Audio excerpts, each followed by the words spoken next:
La mère d'Adèle la presse constamment de se débarrasser de son mari sans emploi, et bien qu'elle ne le veuille pas, Adèle commence elle aussi à se lasser. Après une dispute, ils se séparent et, une semaine plus tard, Adèle découvre qu'il tient la main d'une autre femme, sa mère. Adèle entra dans un restaurant pour y retrouver sa mère, Linda. Mais à la table, Adèle aperçut un bel homme. Elle a tout de suite compris le jeu de Linda. Sa mère se leva, le visage rayonnant. « Chérie, tu es là ?» Adèle s'est assise et a hésité une seconde avant de demander « Maman, qui est-ce ?» « Si est Martin, le fils de mon ami. »« Martin, voici ma fille, Adèle », a répondu Linda. Adèle avait fait un signe de tête poli. « Enchantée de vous rencontrer », avait-elle déclaré à voix basse. De même. « Votre mère ne tarit pas d'éloges sur vous », sourit Martin. Elle lui adresse un autre signe de tête poli avant de se tourner vers sa mère. « Alors, pourquoi m'as-tu invité à dîner ?» demanda Adèle, curieuse. Linda agit avec nonchalance. « J'ai pensé que ce serait bien que tu rencontres Martin. Si est un homme d'affaires qui a beaucoup de succès. » Martin rit et parle un peu de ses affaires, mais Adèle n'est pas intéressée. « Maman, qu'est ce qui se passe? Pourquoi tu fais encore ça ?» demanda-t-elle brusquement. « Qu'est ce que tu veux dire? Tu sais ce que je veux dire, » insista Adèle. « Tu m'arranges avec d'autres hommes. Je suis mariée, maman. Je ne suis pas intéressée par quelqu'un d'autre. » Linda soupira. « Adèle, sois réaliste. Ton mari est un écrivain raté. Il a eu un coup de chance avec un livre, et si est tout. Si est probablement tout ce qu'il réussira jamais à faire. Ne parle pas de lui comme ça. » Adèle se penche en avant. « Oui, il traverse une crise créative en ce moment, mais l'écriture, si est sa vie. » Linda insista, inquiète et agacée. « Adèle, tu ne vois pas clair. Ton mari se sent à l'aise en te laissant être le soutien de famille. Quel genre d'homme permet cela? Je ne vois pas d'avenir pour toi. Il est temps de passer aux choses sérieuses si tu veux plus pour ta vie, » insista-t-elle. Le visage d'Adèle rougit. « Je ne peux pas croire que tu essaies encore de contrôler ma vie, et que tu me suggères même de rompre avec l'homme que j'aime. » « Je suis désolée, Martin. Je dois y aller, » déclara-t-elle, sentant la douleur monter dans sa gorge. Linda tenta de l'en empêcher, mais Adèle ne l'écouta pas. Elle quitta le restaurant et rentra chez elle. En entrant dans son salon, elle trouva Lucas qui faisait les 100 pas. « Hey », dit Adèle en guise de salut. Lucas marmonna un hey inaudible et continua à faire les 100 pas. « Comment avance l'histoire? »« Ça avance. Ça avance. Pas grand-chose d'autre à dire pour l'instant, » répondit-il en haussant les épaules. Adèle acquiesça et se retourna pour quitter la pièce, mais le poids des mots non prononcés la retint. Elle se retourna vers Lucas, le cœur battant dans sa poitrine. « On peut parler? Il y a quelque chose qui me préoccupe. » Lucas s'arrêta de faire les 100 pas. « Bien sûr, qu'est ce qu'il y a? J'ai réfléchi. Cela fait longtemps que tu n'as pas reçu de chèque de redevance, et j'ai du mal à tout assumer seul. Tu devrais peut-être chercher un travail à temps partiel, » déclara timidement Adèle. « Non, si je commence à travailler ailleurs, je ne consacrerai pas assez de temps à mon livre, » a-t-il répondu sérieusement. « Je comprends. Mais nous sommes dans une situation difficile. Cela fait plus de 6 mois. Nous devons réfléchir à notre situation actuelle. Mon écriture est ma passion. Tu me demandes de la mettre de côté pour un travail régulier ? Demanda Lucas, outré. Non, mais je demande juste un peu d'équilibre, soupira Adèle. Nous avons besoin d'une certaine stabilité pour commencer à envisager d'avoir des enfants. Eh bien, je me disais qu'on pourrait attendre encore 5 ou 7 ans, déclara Lucas avec désinvolture. 5 à 7 ans ? Répéta Adèle. Si est-il long, Lucas.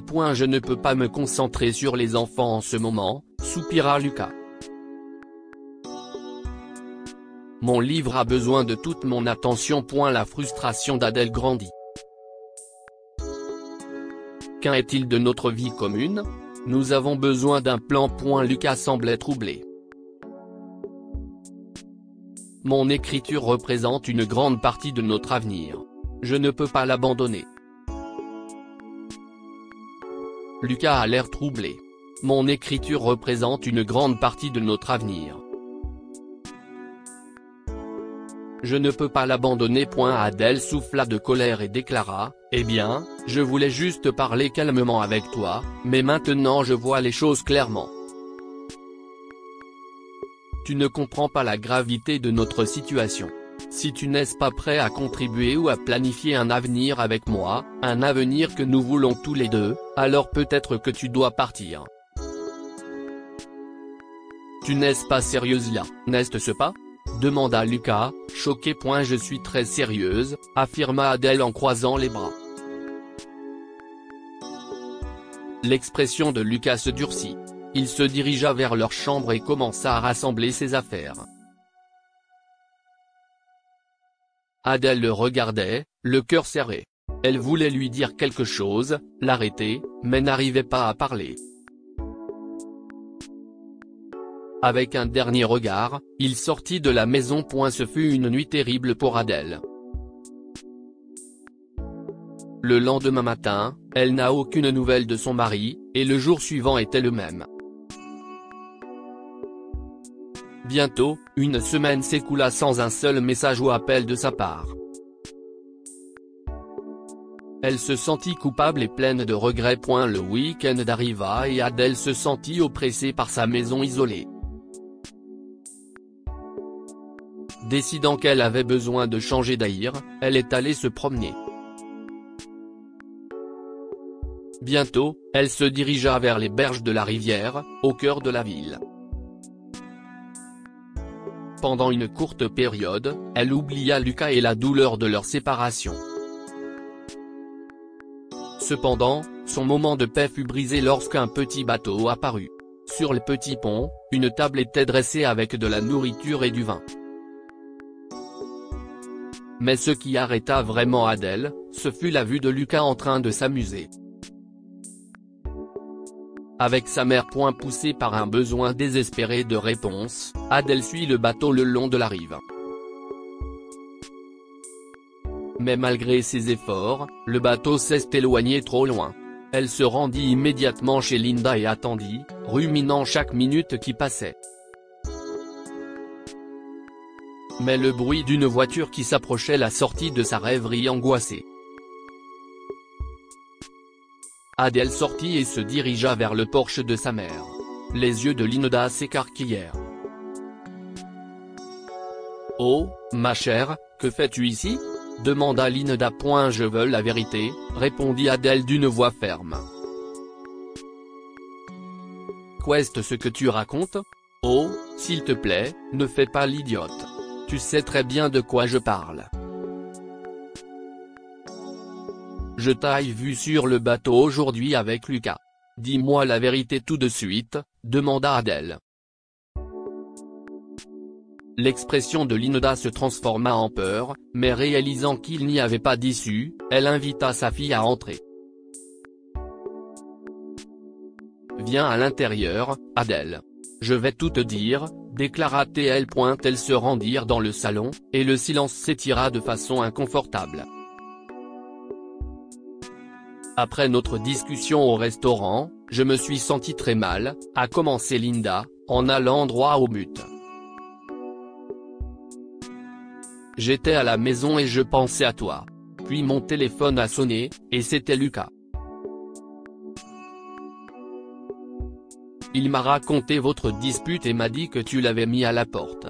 Honnêtement, j'étais soulagé parce que c'était ce que je voulais pour toi. Mais Lucas était perdu. J'ai pensé qu'il serait inoffensif de l'inviter à venir parler. Les sourcils d'Adèle se sont froncés. Nous avons passé un bon moment et je l'ai laissé passer la nuit. Il a préparé le petit déjeuner le matin.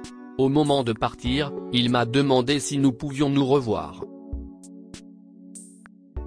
Il a déclaré que notre conversation l'avait aidé. Nous avons donc fixé un autre rendez-vous, dit Linda en baissant la tête. Mais cette rencontre était différente. C'était romantique. Maman, arrête. Arrête de me mentir. Mon mari ne t'a pas demandé de sortir avec lui, se moqua Adèle. J'aimerais pouvoir te dire que ce n'est pas vrai, mais j'ai promis d'être honnête avec toi. Je n'arrivais pas à y croire moi-même quand je suis arrivé. Lucas avait fait les choses en grand, il avait réservé un bateau. Il m'a dit qu'il ne voulait pas parler de toi aujourd'hui. Il trouve ma compagnie agréable. C'était incroyable, avoua Linda. Je n'arrive pas à te croire. Comment peux-tu me trahir comme ça? Je vais dire à Lucas que c'est à cause de toi que nous nous sommes disputés, cria Adèle, sentant les larmes lui monter aux yeux. Elle se retourna rapidement et laissa sa perfide mère derrière elle. Une fois dehors, Adèle sortit frénétiquement son téléphone et composa le numéro de Lucas. Où es-tu en ce moment? Il faut que je te parle, déclara-t-elle, la voix tremblante. Il était à la bibliothèque municipale, alors elle a pris un taxi. Le cœur battant, elle aperçut Lucas qui sortait du bâtiment. Lucas, s'il te plaît, pardonne-moi. J'ai eu tort, mais c'est à cause de ma mère. Balbutia Adèle. Lucas la regarda, confus. Qu'est-ce ce qui se passe? Adèle lui avoua qu'elle l'avait vu avec Linda et que sa mère l'avait trahi. Leur dispute avait été une manipulation de sa part, et Adèle était désolée d'être tombée dans le panneau. Elle lui a également parlé des mensonges de Linda. Elle lui a demandé de se remettre avec elle, mais Lucas a secoué la tête. Je suis désolée, Adèle. Mais nous devrions nous séparer. Quoi? Demanda-t-elle, sa voix est à peine un murmure. Ta mère n'a pas menti, déclara Lucas. C'est une femme remarquable. Je n'avais pas prévu que cela arrive, mais c'est arrivé. Adèle recula d'un pas. C'est insensé. Je t'ai donné les meilleures années de ma vie. Je t'ai soutenu dans tout ce que tu faisais, cesse-t-elle écriée. Tu es un parasite. Je t'ai mis dehors, et maintenant tu t'en prends à ma mère. Adèle, arrête, s'il te plaît, plaida Lucas, peiné. Ce n'était pas prévu. Je ne veux pas de son argent. Tu me rends malade. Vous méritez tous les deux, s'emporta Adèle en s'éloignant. De retour chez elle, Adèle sait qu'elle a deux choix, craquer ou tout purger. Elle choisit la seconde option. Elle a jeté toutes les affaires de Lucas en écoutant de la bonne musique, s'est inscrite dans une nouvelle salle de sport et chez un nouveau nutritionniste, et a adopté une nouvelle coiffure. Malgré la douleur de la trahison, les mois suivants ont été incroyables. Lucas, s'il te plaît, pardonne-moi. J'ai eu tort, mais c'est à cause de ma mère. Adèle balbutie. Lucas la regarde, confus. Qu'est-ce ce qui se passe? Adèle avoua l'avoir vu avec Linda et comment sa mère l'avait trahi. Leur dispute avait été une manipulation de sa part, et Adèle était désolée d'être tombée dans le panneau. Elle lui a également parlé des mensonges de Linda. Elle lui a demandé de se remettre ensemble, mais Lucas a secoué la tête. « Je suis désolé, Adèle. Mais nous devrions prendre des chemins différents. » « Quoi ? » demande-t-elle, sa voix étant à peine un murmure. Ta mère n'a pas menti, dit Lucas. Si est une femme remarquable. Je n'avais pas prévu que cela se produise, mais si est arrivé. Adèle recula d'un pas. Si est insensé. Je t'ai donné les meilleures années de ma vie. Je t'ai soutenu dans tout. Cesse-t-elle écriée.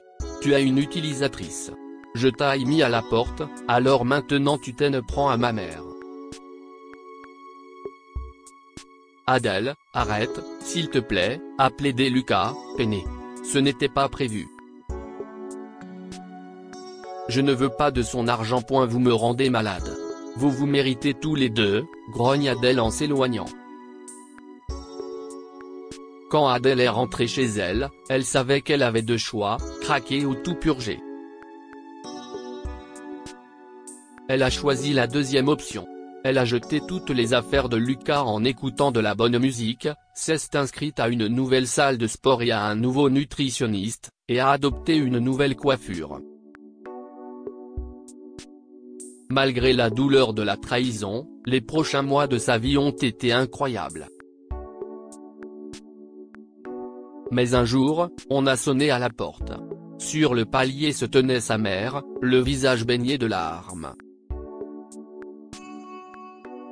Le cœur d'Adèle s'emballa et tous les sentiments qu'elle avait chassés revinrent à la surface.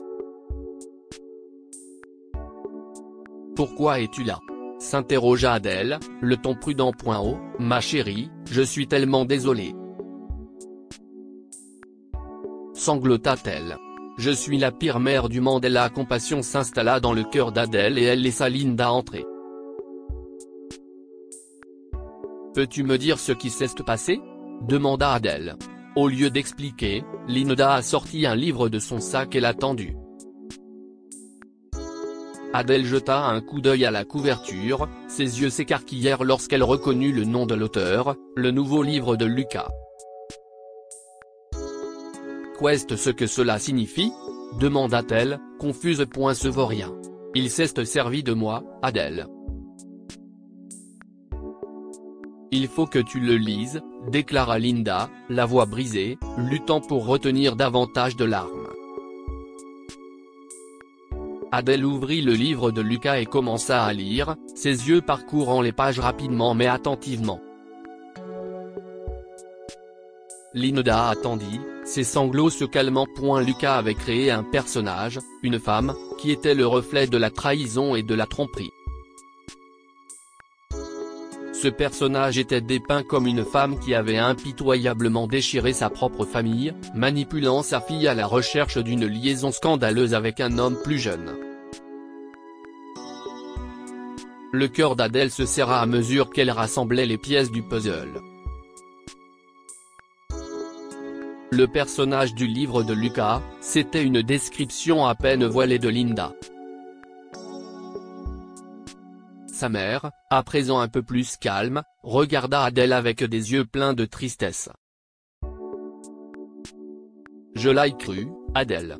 Je suis vraiment désolé. » Adèle poussa un long et profond soupir, la poitrine lourde. Elle ne peut que serrer sa mère dans ses bras. Nous sommes toutes les deux tombées dans le panneau.